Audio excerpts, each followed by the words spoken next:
देखिए कल की क्लास में हमने पढ़ा था कि गॉस जैकोबी मेथड और Gauss Seidel method in equation form. तो इक्वेशन फॉर्म में क्या था कि जो गॉस जैकोबी, सबसे पहले हम लोग क्या कर रहे थे, सबसे पहले हम लोग इक्वेशन में से एक एक वेरिएबल को राइट में लेफ्ट में रखते थे, बाकी सारा कुछ राइट में। फिर यहाँ से सेकंड वेरिएबल को लेफ्ट में, बाकी सारा कुछ राइट में। फिर यहाँ से थर्ड को राइट में एंड सो ऑन। फिर यहाँ पे कुछ इक्वेशंस बन रही थी इस तरह से, ठीक है। और इनमें हम लोग क्या कर रहे थे, यहाँ पे k+1 रख रहे थे, है ना ये। और फिर हम लोग ऐसे आगे बढ़ रहे थे k = 0 1 2 3 4। तो गॉस जैकोबी मेथड जब लगाने को कहेगा तो आप सिंपली यहाँ से, ये आपने मान लीजिए x0 निकाला, ये x1 ये x2, ठीक है। मैं लिख देता हूँ, ये x0, लेट अस से ये x1 ये x2, ठीक। तो इसमें क्या करेंगे, यहाँ पे कुछ फॉर्म x1 और x2 की वैल्यू होंगी, मतलब वेरिएबल होगा यहाँ पे, उसका आप इनिशियल गेस रख देंगे तो आपको x0 मिल जाएगा। यस बोलिए, x0 मिल जाएगा। x1 में, फिर x1 में क्या करोगे, यहाँ पे x0 और x2 होंगे, ठीक है। तो x0 की जो वैल्यू है यहीं पे बस आपको देख लेना है, रुक जाना है। ये जो x0 की वैल्यू होगी, ये आप कौन सी वाली रखेंगे यही डिसाइड करता है कि कौन सा मेथड यूज कर रहे हैं। अगर आप ओल्ड वैल्यू रख रहे हैं, ओल्ड मतलब जो इनिशियल वाली है ना, अपडेटेड वैल्यू नहीं है, इसको मैं नॉन अपडेटेड लिख दूं तो बेहतर होगा, नॉन अपडेटेड, ठीक है। और अगर आप यहाँ पे अपडेटेड वाली यूज कर रहे हैं तो ये कौन सा मेथड हो गया, गॉस सिडल मेथड हो गया। तो कौन सा मेथड बेटर हुआ बताइए आपके हिसाब से, सिडल बेहतर हुआ या फिर जैकोबी? यस बताइए।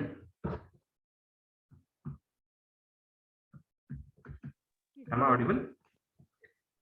Yes sir. तो बताइए। सिडल। Second one. फर्स्ट भी। अब देखिए इक्वेशन फॉर्म में क्या डिफरेंस आएगा उसको समझ लेते हैं, ठीक है। क्या डिफरेंस आएगा इक्वेशन फॉर्म से मैट्रिक्स फॉर्म में? ये डबल स्टार है, ये बहुत इंपॉर्टेंट है, इट इज हाईली इंपॉर्टेंट, समझ लीजिए कि इसी से आएगा ये वाले इटरेशन। ये तो एमएससी बीएससी में बच्चे करते हैं, ये सब नहीं आएंगे। सो इसको देख लेते हैं। तो सबसे पहले क्या करोगे, ये जो ए है ना, first we write matrix A as L plus D plus U form, where जहां पर L क्या है, yes can you guess, L is, बता सकते हो? Lower matrix. Lower triangular matrix, ठीक है। फिर D क्या है, D है आपका, D इज डायगोनल मैट्रिक्स। और U क्या है, U इज, आपके नोट्स इसी में बना के दे रहा हूं आपको, कुछ अलग से नोट्स नहीं बनाने। U इज अपर ट्रायंगुलर, ठीक है, अपर ट्रायंगुलर मैट्रिक्स। अब आप अगला क्वेश्चन ये पूछेंगे कि सर क्या हमेशा ये पॉसिबल है कि हम किसी मैट्रिक्स ए को L plus D plus U में लिख पाए? तो जैसा हमने LU डिकम्पोजिशन में पढ़ा था, तो हमने ए को किसमें, L into U में डिकम्पोज किया था। देखिए फर्क समझते रहिएगा, L plus U में नहीं, L into U। यानी कि कोई भी गिवन मैट्रिक्स है, अब हमें इसको किस फॉर्म में लिखना है, L plus D plus U। तो क्या हम हमेशा ऐसा कर सकते हैं? चलिए देखते हैं एक छोटे से एग्जांपल से, हम लोग अगर हमेशा ऐसा कर सकते हैं या नहीं, ठीक है, इंपॉर्टेंट है। देखिए कोई भी अगर मैट्रिक्स आप लेते हैं, लेट अस से आपने ले लिया एक मैट्रिक्स 1 2 3 4, 2 क्रॉस 2 से ले लेता हूँ, आसान रहेगा। अब आपको इसको एक लोअर, अच्छा ऑर्डर सेम रहना चाहिए, क्यों? क्योंकि ऐड कर रहे हैं, अदरवाइज ऐड नहीं होगा। प्लस ये क्या रहना चाहिए, लोअर ट्रायंगुलर। आपने कहा लोअर ट्रायंगुलर, चलो अभी बना देते हैं। लोअर ट्रायंगुलर में क्या है, एलिमेंट नीचे के रहने चाहिए, ऊपर नहीं, ठीक है। डायगोनल 1 4 0 0, उसके बाद फिर क्या आपने रखा 1 2 4 0। ये हो गया आपका लोअर ट्रायंगुलर, ये हो गया डायगोनल, और ये हो गया अपर ट्रायंगुलर। आपने कहा सर बन गया, मैंने कहा नहीं, गलत है। क्यों? आप ध्यान से देखिए तो आपने, अगर आप इनको ऐड करेंगे you won't be getting this. क्यों? क्योंकि आपने ये जो ट्रायंगल के एलिमेंट्स है ना, ये जो डायगोनल के एलिमेंट्स हैं, इनको आपने 3 बार लिखा है, 3 टाइम्स रिपीट किया है। तो ये सही तरीका नहीं है। तो सर इनको कौन से वाले में स्किप कर दे, कौन से दो में गायब कर दो, एक इसमें गायब कर दो और एक इसमें गायब कर दो, इसमें रहने दो। क्यों? यही तो असली डायगोनल मैट्रिक्स बनाएगा। यानी कि सही तरीका क्या है, you just right 0 0 3 0 plus 1 4 0 0 plus 0 0 0 2। ठीक है भाई, क्लियर हो गया? यानी कि ये वाला एक्सेप्टेबल है और ये वाला नहीं। ठीक है, यानी कि हमेशा हम L और D और U में कन्वर्ट कर सकते हैं। इससे हमें फायदा क्या होगा देखेंगे धीरे धीरे। इसका मतलब अब नाउ अगर आपने A को if A is L plus D plus U अगर आपने इस तरह से लिख लिया है तो AX equal to B system जो है वो क्या बन जाएगा भाई? आप ही बताओ मुझे क्या बन जाएगा। A की जगह पे आ जाएगा L U plus sorry L plus diagonal plus upper triangular x equals to b। आप कहोगे सर क्या फिर हम ऐसे करेंगे, इसको यहाँ ऑपरेट करो फिर इसको यहाँ और फिर इसको यहाँ और तीनों रिजल्ट्स को ऐड करो? तो नहीं, क्योंकि वो फिर इवेंचुअली बहुत टीडियस प्रोसेस हो जाएगा। तो गॉस जैकोबी ने जो फॉर्मूला बनाया उसमें उन्होंने क्या किया, ये तीन फैक्टर है, ठीक है, ये तीन फैक्टर है। इनको कैसे लिख सकते हैं देखिए, इनको हम लोग गॉस जैकोबी पढ़ रहे हैं ना, ओके ठीक है। गॉस सिडल जब हम पढ़ेंगे, ओके, ई प्लस एल के एल प्लस यू, ठीक है। देखो इसमें क्या करोगे, एल और यू एक साथ कर लो plus D X equals to B. आसान बात है, इसको लिख सकते हैं। या फिर L plus U, sorry L plus U को तो राइट में लेके जाना है। ये कंस्ट्रक्शन ध्यान से देख लीजिए भाई, ये दोनों मेथड में बस यही डिफरेंस हो जाता है और दोनों बाकी कुछ खास डिफरेंस नहीं है। B minus L plus you X. या फिर अगर आप इसको थोड़ा और ठीक करना चाहें तो आप क्या लिख सकते हैं, x equals to minus D inverse L plus you x plus D inverse B. बताओ यहां तक कोई तकलीफ है? ये आ गया? फटाफट बोलिए यस और नो। इसको थोड़ा सा और एक कॉम्पैक्ट फॉर्म में लिख लेते हैं, थोड़ा एक कॉम्पैक्ट फॉर्म में लिख लेते हैं, ठीक है। वो कॉम्पैक्ट फॉर्म क्या होगी अभी बताता हूं आपको। Can be write like that, means x equals to h times x plus c, I think yes it is c। c आप कहोगे सर ये तो ओके, तो हमारे पास h और c का वैल्यू है, यस हमारे पास है। h क्या है, minus D inverse l plus u, और c क्या है, d इनवर्स b। यानी कि देखो l u d d inverse ये सब हमें नोन है, d भी नोन है, तो क्या h और c नोन है?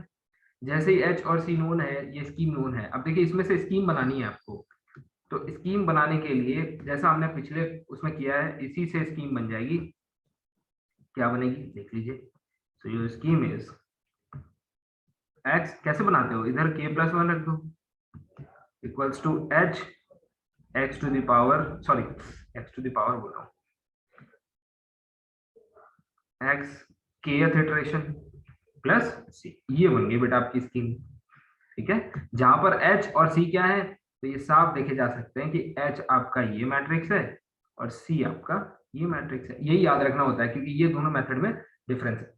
अब आप कहोगे कि सर ये h मैट्रिक्स जो है इसका कोई सिग्निफिकेंस है इस, अच्छा k इक्वल्स टू 0 1 2, ये जो मैट्रिक्स आप h देख रहे हैं ये बड़ी इंपॉर्टेंट मैट्रिक्स है, इसको आप इंपॉर्टेंट लिख लीजिए। यही डिसाइड करती है कि मेथड कन्वर्ज कब करेगा, ठीक है। और मतलब देखिए किसी भी मेथड की कंडीशन ऑफ कन्वर्जेंस बड़ी इंपॉर्टेंट होती है, जैसे हमने न्यूटन रैप्सन में देखा, ठीक है, हमने इटरेटिव स्कीम में देखा x equals to phi of x कि कन्वर्जेंस स्कीम, अगर कन्वर्जेंस क्राइटेरिया सेटिस्फाई नहीं हो रहा है तो आपको इस स्कीम के नुकसान होंगे। ये रहा आपका एग्जैक्ट, आप उल्टी तरफ जाते चले जाएंगे, है ना, आपका टाइम भी वेस्ट होगा और उसका कोई सेंस नहीं। That means convergence criteria is important, ठीक है। तो तो देखिए देख लेते हैं कन्वर्जेंस क्राइटेरिया क्या है। यहाँ पे लिखते हैं, ये बहुत इंपॉर्टेंट पॉइंट है बेटा, convergence criteria of Gauss Jacobi method. ठीक है, convergence criteria of Gauss Jacobi method. Gauss Jacobi हम लोग सबसे पहले पढ़ रहे हैं। ठीक है, तो देखो यहां पे लिखेंगे अ सफिशिएंट कंडीशन। देखो अंडरलाइन कर लो बेटा, अब रियल पूरी पढ़ चुके हैं आप, आपको पता है कि सफिशिएंट का मतलब क्या होता है, नेसेसरी का मतलब क्या होता है। सफिशिएंट कंडीशन का मतलब क्या है, अगर ये है तो काम हो जाएगा, रिजल्ट इज ट्रू, लेकिन अगर ये नहीं है तो फॉल्स नहीं होगा, है ना, कुछ और अल्टरनेटिव देखने होंगे। ठीक है, अगर पैसा है तो कुछ हम कर, कुछ एक्स चीज हम कर सकते हैं, लेकिन मान लीजिए पैसा नहीं है तो क्या इज देयर अदर वे, है ना। अगर कोई वो अगर if there is no other way तो समझ लीजिए वो नेसेसरी कंडीशन है, पैसा होना ही चाहिए। ठीक है, और अगर नहीं है तो पैसा एक सफिशिएंट कंडीशन था जिसके नहीं रहने पे हमारे पास अल्टरनेटिव भी होते हैं, इसलिए a sufficient condition for convergence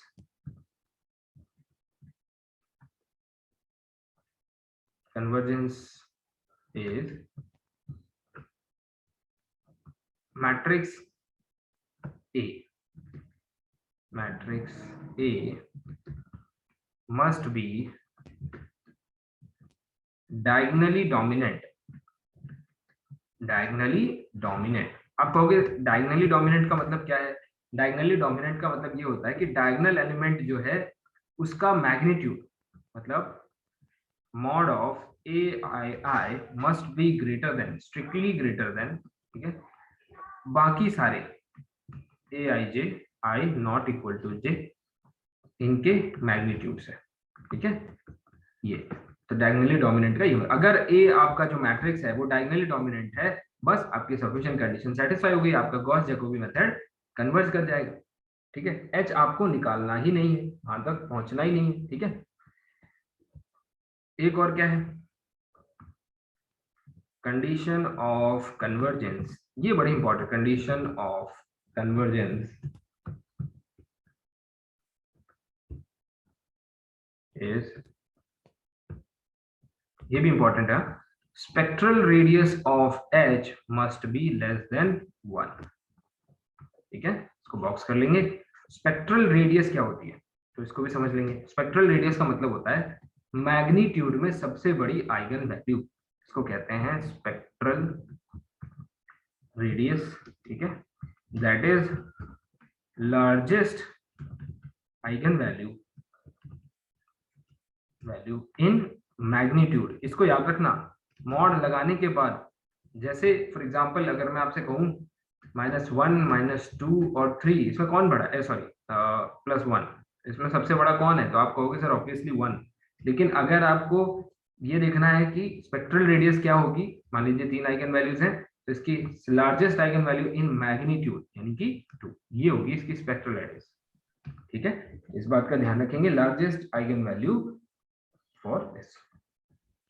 अब देखिए ये हो गया, तो यानी कि इस कंडीशन पे स्टार लगा लीजिए। मोस्टली जो आपका चेक होता है कन्वर्जेंस वो इससे चेक हो जाता है, स्पेक्ट्रल रेडियस से। ठीक है, तो इसका मतलब क्या है, सबसे पहले आपको H निकालना है। H कैसे निकालोगे, ये रहा आपका H, D inverse minus D inverse L plus U, L U D सब कुछ तो नोन है, इसको सब्स्टिट्यूट करके you will get the answer. ठीक है भाई, अब देखते हैं अगला मेथड। अगला मेथड क्या है, गॉस सीडल। ठीक है, तो गॉस सीडल को आपने मैट्रिक्स फॉर्म में देख लिया है, सॉरी इक्वेशन फॉर्म में। ठीक है, गॉस सीडल मेथड, अच्छा ये किसके लिए पढ़ रहे हैं, याद रखिए सिस्टम सॉल्व करने के, मैट्रिक्स फॉर्म। अब फिर से वही है ना, ये जो Ax इक्वल टू बी आपको सॉल्व करना है, तो A को आप क्या करो, सबसे पहले L plus D plus U में ब्रेक करो। ठीक है, तो जब आप ये ब्रेकिंग कर लेंगे तो instead of solving for this आपको क्या सॉल्व करना है, L plus D plus U x equals to B। अब देखिए ये जो ब्रेकिंग है जो मैं अभी करने जा रहा हूं उसको ध्यान रखिए, तो D प्लस L इसमें किसको साथ में रखिए, डी और एल को साथ में रखेंगे, plus you x equals to b, और ठीक है डी और एल को साथ में रखेंगे इसमें, और बाकी सारी चीजों को राइट में ले जाएंगे। ठीक है, तो डी प्लस एल, चेंज देखते जाना कहाँ कहाँ आपको मिला। ठीक है, आप नोटिस करेंगे तो अच्छी बात है, मैं तो करवा ही दूंगा। यहाँ आपको चेंज मिला कैसे, अगर आप पिछला मेथड देखें, पिछला मेथड अगर आप देखें, कहाँ चला गया भाई, ओके हम लोगों ने किया है ना इसका एनालिसिस, ये तो यहाँ पे आपका एल और यू एक साथ थे, वहां पे डी और एल एक साथ हैं। ठीक है, और देखो एल और यू को राइट में लेके जाया गया था, और एक जो सिंगल कंपोनेंट है उसको लेफ्ट में रखा गया था। ये सब याद रखने के लिए बस। ठीक है, यहाँ पे क्या किया गया है, जो सिंगल कंपोनेंट है उसको भगाया जा रहा है, तुम जाओ इधर। ठीक है, और ये हमारा यहाँ पे फिक्स रह रहा है।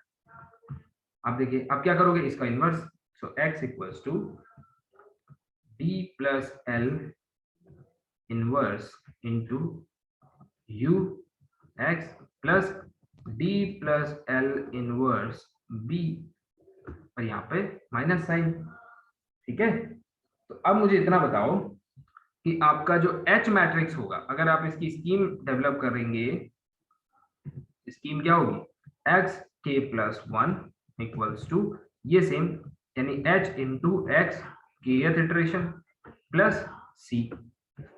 अब देखो ऑब्वियसली यहाँ पे H मैट्रिक्स अलग है, क्या है H मैट्रिक्स उसको देख लेते हैं। तो यहाँ पे H क्या है, minus times d plus l inverse u, and आपका C मैट्रिक्स क्या है, d plus l inverse b। ठीक है भाई, ये दो चीजें of course for k equals to 0 1 2 3, यानी k equals to 0 1 2 and so. तो इसके लिए आपको निकालना क्या है, सबसे पहले आपको H मैट्रिक्स निकालनी पड़ेगी जो ये है, C निकालना पड़ेगा, और उसके बाद आप आइटरेशंस कर सकते हैं। जैसे सपोज आपको k इक्वल टू 0 के लिए चाहिए, तो पहले तो आपको इनिशियल गेस दिया होगा x फर्स्ट, यानी फर्स्ट टाइम इंप्रूव कर रहे हैं आप, first approximation h times, h तो फिक्स मैट्रिक्स है, h पे इटरेशन नहीं लगेगा, ये तो फिक्स है ना, यहाँ पे लिख देता हूँ h फिक्स है, h into 0th approximation plus c भी फिक्स है। ठीक है, ये भी फिक्स है, तो इटरेशन इस पे। अब देखो 0 ये आपका क्या है, ये भी लिख देता हूँ, ये जो है आपका इनिशियल गेस है, क्या है, इनिशियल गेस। बस हो गया मेथड सॉल्व। अब मेन बात ये है, इसका मतलब आपको H और C, और मेनली H। ठीक है, कभी आपसे एग्जाम में, चाहे गेट का एग्जाम हो चाहे नेट का, कभी आपको लगता है आपसे इटरेशन करवाएगा कि भाई फर्स्ट इटरेशन सेकंड इटरेशन, बिल्कुल नहीं, किसी भी मेथड के इटरेशंस वो कभी एग्जाम में नहीं पूछते, है ना, ये तो बस जो आपके सेशनल सेमेस्टर है उनमें पूछे जाते हैं, है ना। तो इटरेशन आपसे नहीं, फिर क्या पूछा जाएगा, देखो या तो कन्वर्जेंस क्राइटेरिया पूछा जा सकता है, या तो आपसे इसमें पूछा जाएगा, इसमें क्या पूछा जाएगा, इसमें H मैट्रिक्स के बारे में पूछा जाएगा। जैसे पूछा जाएगा what is spectral radius, gate में पूछा जा चुका है, पूछा क्या जाएगा, पूछा जा चुका है स्पेक्ट्रल रेडियस ऑफ H, क्यों, आगे पता चल जाएगा। कन्वर्जेंस क्राइटेरिया, है ना, अभी आपको बताया था कन्वर्जेंस क्राइटेरिया, तो इसका भी कन्वर्जेंस क्राइटेरिया में पहला पॉइंट तो यही है, क्या है, स्पेक्ट्रल रेडियस, स्पेक्ट्रल रेडियस यानी जिसको रो से डिनोट किया जाता है, it has to be strictly less than 1, याद रखिए। ठीक है, स्ट्रिक्टली लेस देन 1 होना चाहिए, इक्वल भी 1 हुआ मतलब सीधी बात, H निकाल लिया आपने, फिर H की आइगन वैल्यू निकालिए, लेट अस से लैम्डा 1 लैम्डा 2 लैम्डा 3, मान लीजिए 3 क्रॉस 3, अगर इनमें से किसी का भी मैग्नीट्यूड 1 या 1 से ज्यादा हुआ, अगर हाफ है, ठीक है, 1/3 है और 2/5 है, फाइन, मेथड कन्वर्ज कर जाएगा। लेकिन अगर गलती से एक भी आइगन वैल्यू क्या आ गया बेटा, 1 आ गया, तो आपका मेथड फेल हो जाएगा, डज नॉट कन्वर्ज। ठीक है, इसका मतलब ये याद रखना है, सीधा ही आप स्पेक्ट्रल रेडियस देख के बता देंगे मेथड कन्वर्ज करेगा कि नहीं करेगा।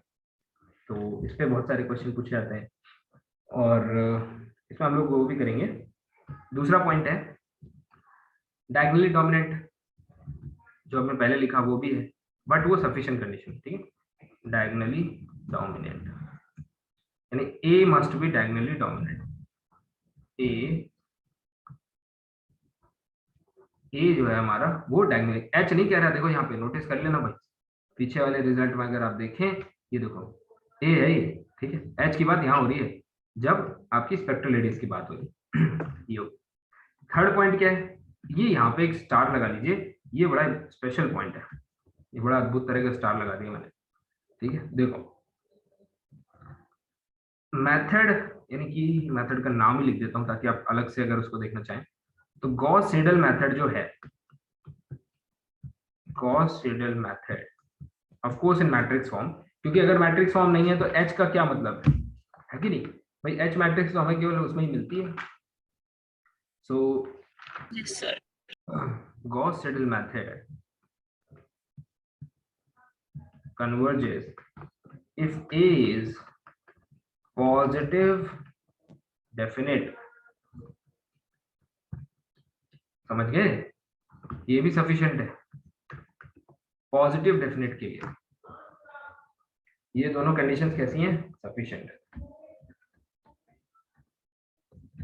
अगर आपका मैट्रिक्स ए, यहाँ पे भी देख लो, सर्कल कर लो इसको, ये ए की बात हो रही है, एच की बात नहीं हो रही है, एच की बात यहाँ है, ठीक है। अगर आपका मैट्रिक्स ए जो है वो पॉजिटिव डेफिनेट है तो आपका मेथड जो है वो कन्वर्ज कर जाएगा, ये पूछा जाता है बेटा, ठीक है। अब जनरली लोग गलती क्या करते हैं वो बता देता हूँ। देखो एक सिस्टम दिया जाता है, ठीक है, एक छोटा सिस्टम बना लेते हैं, मान लीजिए कल वाले सिस्टम को ले लेते हैं, 4x1 + x2 - 3x3 = 1, ठीक है। 4x1, practice makes every human better, ठीक है, better and better and better, और बेटर करना ही इंसान का एकमात्र उद्देश्य है, जो भी करो उसमें बेटर करो। 2x2 2x3, पहले हमें कपड़े पहनना नहीं आता था, आगे के इंसान ने कपड़े पहनना शुरू किया, उसमें बेटर किया। हमें अच्छा खाना नहीं आता था, कुछ भी खा लेते थे, है ना, कोई चिड़िया उड़ रही है, पत्थर मारा, आपने अगर हिस्ट्री पढ़ी होगी तो, गिर गई, खा लिया। फिर इसने क्या किया, इसने और संसाधन ढूंढे कि खाने की और भी चीजें हैं क्या, ऐसे ऐसे करके हम लोग प्रोसेस में आए हैं, ठीक है। तो इसलिए हर दिन बेहतर करो, बेटर करो, बस यही सक्सेस है ना। सक्सेस ये नहीं है, दुनिया में सारे लोग आईएएस नहीं बनते भाई, है ना, दुनिया में सारे लोग क्रिकेटर नहीं बनते, सारे लोग फिल्म स्टार नहीं बनते, है ना। तो सेल्फ कंटेनमेंट जिसको कहते हैं, आम भाषा में कहते हैं कि भाई संतुष्टि होनी चाहिए, सेल्फ सेटिस्फैक्शन, है ना वो, और हर दिन कुछ बेटर करने का मोटिवेशन, है ना, या इंटेंशन, बस इतना ही है ना। बाकी सारा तो वो सब कुछ पाया नहीं जा सकता, दैट इज इम्प्रैक्टिकल। 5 and -3, अब ये सिस्टम है बेटा, अब इसमें गलती क्या करते हैं बच्चे, यहां से मैट्रिक्स निकलती है क्या, ए, ठीक है, ए मैट्रिक्स आराम से आप निकाल लोगे, 4 1 -3 2 3 1 1 -2 -2। अब देखो ये जो मैट्रिक्स आपको दिख रही है ना, ये मैट्रिक्स है ए, लेकिन अगर मैं आपसे कहूं कि एच निकालो, ठीक है, गलती पता है बच्चे क्या करते हैं, बस ये मैट्रिक्स देखी, इसकी आइगन वैल्यू निकाल ली, देखना जरा, ठीक है, इसकी, सॉरी ये तो स्पेक्ट्रल रेडियस हो गया, इसकी आइगन वैल्यू निकाल ली, λ1 λ2 λ3। सर बड़ी आसानी से क्वेश्चन हो गया, कैसे, अरे सर कुछ नहीं, मैट्रिक्स निकाली 1 2 1 1/2, अरे 1/2 तक जाना ही क्यों है, जैसे ही पहला आया 1 डायगोनल, वो अपना सीधा 1 लगा दिया, स्पेक्ट्रल रेडियस वाला कॉन्सेप्ट कि भाई 1 या 1 से ज्यादा नहीं हो सकता है, 1 आ गया, कैंसिल, खत्म, मेथड डज नॉट कन्वर्ज, और यहीं पे आपके मार्क्स भी खत्म। ये जो ये अंडा दिख रहा है ये आपके मार्क्स है, ठीक है। बल्कि आजकल तो अंडा भी नहीं मिलता, पहले कम से कम आप पहले बच जाते थे लोग, अंडा मिलता था, अब क्या हो जाता है, नेगेटिव, है ना, तो अब अंडा भी नहीं मिलता, तो बच के रहिए भाई। इसमें भी इतनी गंभीरता से यस कर रहे हैं, जब पूछूंगा तब नहीं करेंगे, तो मार्क्स, इसमें मार्क्स गए 0, क्यों, अरे आपसे कहा गया है कि जो आपका मेथड है वो एच के लिए है, यानी कि जो स्पेक्ट्रल रेडियस है वो एच के लिए निकालनी है, इसकी आइगन वैल्यू निकालो ना भाई, h λ1 h λ2 h λ3, है ना। इसमें देखो 1 है, 1 से ज्यादा है, क्या है, इसको चेक करो, ठीक है। फिर कुछ लोग गलती क्या करते हैं इसमें कि भाई वो कहेंगे कि सर मैट्रिक्स जो थी इसमें, इसलिए मैं यहाँ पर रुका हुआ हूँ क्योंकि यहाँ कुछ लिखना है, वो मैट्रिक्स जो थी ए वो पॉजिटिव डेफिनेट नहीं थी, हमने कहा कन्वर्ज नहीं करेगी। अरे भाई किसने कहा था आपसे, गॉस सीडल मेथड जो है वो पॉजिटिव डेफिनेट मैट्रिक्स हो तो कन्वर्ज करता है, ये सफिशिएंट कंडीशन है, नेसेसरी थोड़ी है, समझ रहे हैं। तो सिर्फ ए को देख लिया कि पॉजिटिव डेफिनेट, कैसे चेक किया, आइगन वैल्यू, सारी आइगन वैल्यू पॉजिटिव, तो पॉजिटिव डेफिनेट हो गया, उनमें से कुछ जीरो बाकी पॉजिटिव, तो semi positive, positive semi definite हो गया, हाँ ये सेमी पॉजिटिव डेफिनेट, ऐसे करके। तो लेकिन यहाँ पे ये सफिशिएंट कंडीशन है, पहली बात। दूसरी बात, अगर मैं कहूँ गॉस जैकोबी के लिए तो ये कंडीशन भी नहीं है ना, यानी गॉस जैकोबी मेथड, इसको बेटर लैंग्वेज में लिखूं तो convergence of Gauss Jacobi method can not be guaranteed with only this positive definite concept, ठीक है। सो कन्वर्ज, ये केवल गॉस सिडल के लिए है, एक तो सफिशिएंट है, दूसरा केवल गॉस सिडल के लिए है, ठीक है। ये सब बता रहा हूँ, नहीं तो बाद में पेपर में आके मुझे दिखाओ कि सर ये तो लिखा था नोट्स में, तो ऐसे लिखा था, इसलिए ये है आपके नोट्स, कुछ मत बनाओ अपनी तरफ से। Convergence of Gauss Jacobi can't be ensured with positive definite matrix A, positive definite A, ठीक है भाई। तो ये इंश्योर नहीं कर सकते, ये सिर्फ किसके लिए है, गॉस सिडल के लिए। तो ये कुछ इंपॉर्टेंट पॉइंट थे जो इन मेथड्स को यूजफुल बनाते हैं। कुछ एग्जांपल्स आप कर लीजिए, ठीक है। और हमेशा न्यूमेरिकल में मैं एक ही बुक बताता हूँ, जैन आपका एमके जैन, है ना, M K Jain specially for numerical. और अगर जैन एंड एंगर की आपकी advance mathematical, advance engineering mathematics है, तो उसमें भी एक चैप्टर है, एक चैप्टर का पूरा सेक्शन है न्यूमेरिकल एनालिसिस का, वो भी मुझे पसंद है। आप गेट के लिए अगर पढ़ रहे हैं तो वो जैन एंड एंगर का जो बुक है इंजीनियरिंग मैथमेटिक्स का, ठीक है, उसमें जो न्यूमेरिकल एनालिसिस का चैप्टर है उसको भी पढ़ लीजिए, वो ठीक लगता है, सफिशिएंट है ना। और बाकी आप नोट्स तो पढ़ ही रहे हैं, चलिए।